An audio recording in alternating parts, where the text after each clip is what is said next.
नमस्कार। आप सभी का हिंदी क्लास में बहुत बहुत स्वागत है।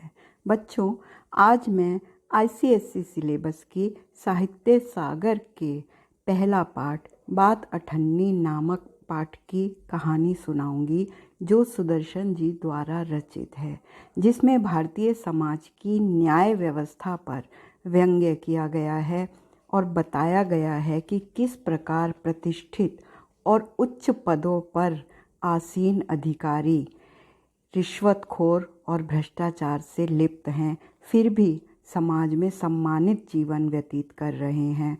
दूसरी तरफ एक गरीब अठन्नी यानी 50 पैसे की हेराफेरी करने पर भी कितना मारा पीटा जाता है और 6 महीने की सज़ा तक भुगतना पड़ता है उससे।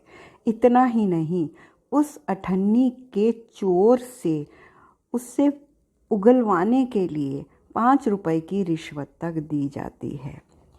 हमारी न्याय व्यवस्था में मजिस्ट्रेट न्यायाधीश का पद कितना सम्मानित होता है, उसके फैसले पर हम आंख बंद करके विश्वास कर लेते हैं। लेकिन अगर इस तरह के हालात हों तो स्थिति सचमुच शोचनीय है और ऐसे लोगों का व्यवहार निंदनीय है, मानवता के विरुद्ध है। तो कहानी है, इंजीनियर बाबू जगत सिंह के यहाँ रसीला नाम का एक नौकर था। उसका पूरा परिवार, बूढ़े पिता, पत्नी, 2 लड़के और एक लड़की, जो गांव में रहते थे। उसकी तनख्वाह 10 रुपये प्रति माह थी। वह अपनी तनख्वाह घर वालों को भेज देता था, लेकिन उनसे उस पैसे से उनका गुजारा ठीक से नहीं चल पाता था। पास में ही रहने वाले उनके पड़ोसी मजिस्ट्रेट शेख सलीमुद्दीन भी का एक नौकर था, रमज़ान। रमज़ान और रसीला की काफ़ी अच्छी दोस्ती थी। एक बार रमज़ान ने रसीला को उदास देखा और पूछा, उसका उदासी का कारण पूछा। पहले तो उसने नहीं बताना चाहा, लेकिन उसके बार बार आग्रह करने पर उसने बताया कि उसके बच्चे बीमार हैं, उसके पास पैसे नहीं थे।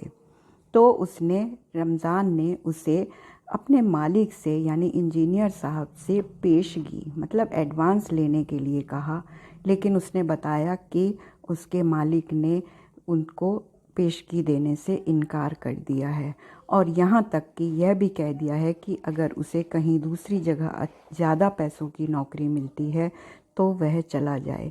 लेकिन रसीला नहीं जाना चाहता, क्योंकि यहाँ पर उसको कभी शक की नज़रों से नहीं देखा गया था।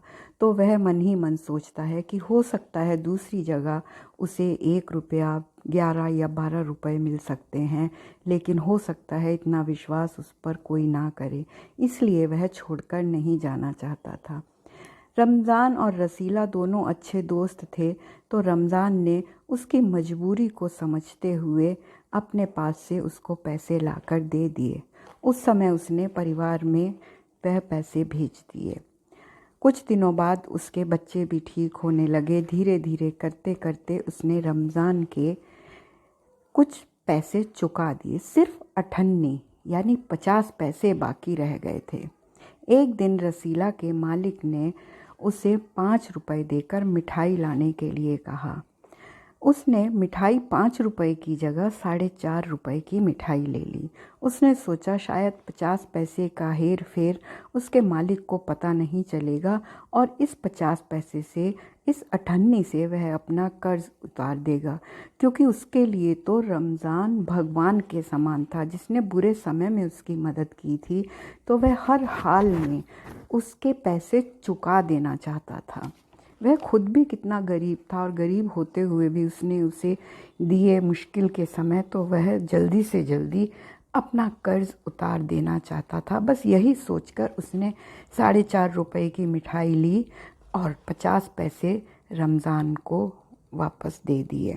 लेकिन मिठाई देखते ही इंजीनियर बाबू का चेहरे में खून, आंखों में खून उतर आया और कहने लगे, ये 5 रुपए की मिठाई है, ये तो 5 रुपए की मिठाई नहीं लगती। पहले तो रसीला ने कहा जी, लेकिन इंजीनियर बाबू ने जब उसे मिठाई वाले के पास तक जाने की बात कही, उसके मुंह पर एक तमाचा मारा तो रसीला ने अपना अपराध स्वीकार कर लिया। उन्होंने उसे मारते हुए घसीट कर वे पुलिस के हवाले कर दिया। और इतना ही नहीं, एक सिपाही के हाथ में 5 रुपए का नोट थमाते हुए कहा कि इससे सब कुछ उगलवा लेना। यानी ये 5 रुपए रिश्वत के रूप में दिया गया था। जब भी ये दोनों नौकर बैठते तो दोनों अपने अपने मालिक की रिश्वत लेने की बातों का अक्सर जिक्र किया करते थे। रमज़ान भी बताता कि उसके मालिक कैसे हज़ार हज़ार रुपए तक रिश्वत लेते हैं। रसीला भी बताता था कि उसके मालिक किस तरह से 500-1000 रुपए रिश्वत लेते हैं, लेकिन बस वो बंद कमरों में लेते थे।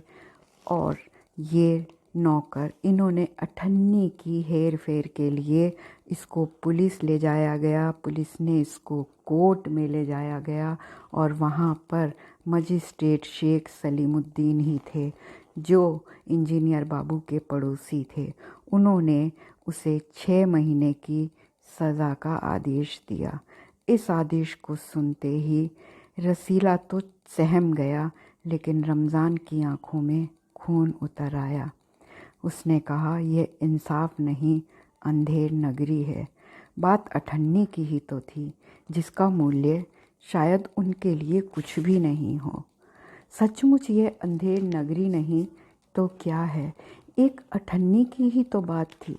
हम लोग अपने लिए सुबह से रात तक न जाने कितना ही खर्च कर देते हैं, और उसमें कुछ ना कुछ ऐसा भी होता है जो बहुत ज़रूरी नहीं होता, लेकिन हमें वो कभी भी गलत नहीं लगता।